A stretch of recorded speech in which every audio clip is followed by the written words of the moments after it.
I want to talk to the membership about two things: negotiations, and then the other one will be about the upcoming holiday and how American was able to transform and create an agreement with the pilots in a matter of days to come together and figure out a way to make their flying schedule work. So let me begin with negotiations. Dates were put out in January and February, and the expectation is we'll have agreement done. We'll be working through, so to speak, the final tentative agreement language. That expectation remains to have a contract in place by the end of the year, and there's simply no reason that American can't deliver on their promise of the industry's best contract when it comes to economics and specifically scope. We'll meet next week. We'll figure out the rest of M&R, so to speak, as far as closing out the non-economic issues. There's no reason those shouldn't be done by the middle to the end of next week for all of, so to speak, M&R and stores. And then we'll move into scope and economics beginning the following week. And that should move rather quickly according to the company's promises. So we'll see what happens. But let me go straight into the other half of this. And that is the fact that the company was able to pull together a way for them to correct their scheduling conflict with the pilots. The fact that they were able to do that but not give us parity through the holidays is just ridiculous to me. And the simple fact remains that their performance is off the charts.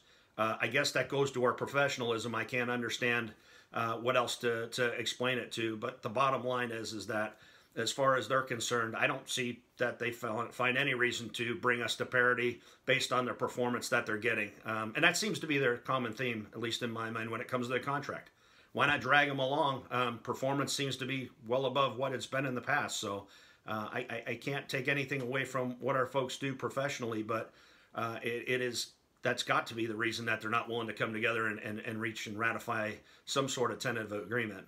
So we'll get into scope, we'll get into economics, hopefully the latter part of next week for M&R, and then right into the following week for everybody when we get back to Dallas. But the fact that they got an agreement with the pilots to show how to fix their problems when it comes to holiday pay amazes me, that we weren't able to come together and find some sort of parity, or even, I shouldn't say come together, that they're not willing to offer parity to our folks and give us the best pay in the industry when it comes to holidays, or at least parity to what the IAM has. Absolutely, absolutely mind-blowing that the performance is off the charts and they're not willing to pay that money. So with that said, I just wanted to give everybody an update. Again, the January, February dates, the expectation is to have an agreement in principle done by the end of this month. That still remains our objective, and it should be everybody's objective, hopefully at the bargaining table, to get that done, and then into January finalize the language, and hopefully, be ratifying or voting on an agreement shortly thereafter. But setting dates out into the future is simply that, setting dates out into the future to know what we have. But if they don't deliver, then we're going to have to go ahead and do what we need to do on our side, and that means through our processes to make sure that our membership is represented when it comes to this type of negotiations. It's ridiculous to me that this has dragged on as long as it has, but it has, and we'll do what we need to do when it comes to making sure our membership gets the best contract in the industry.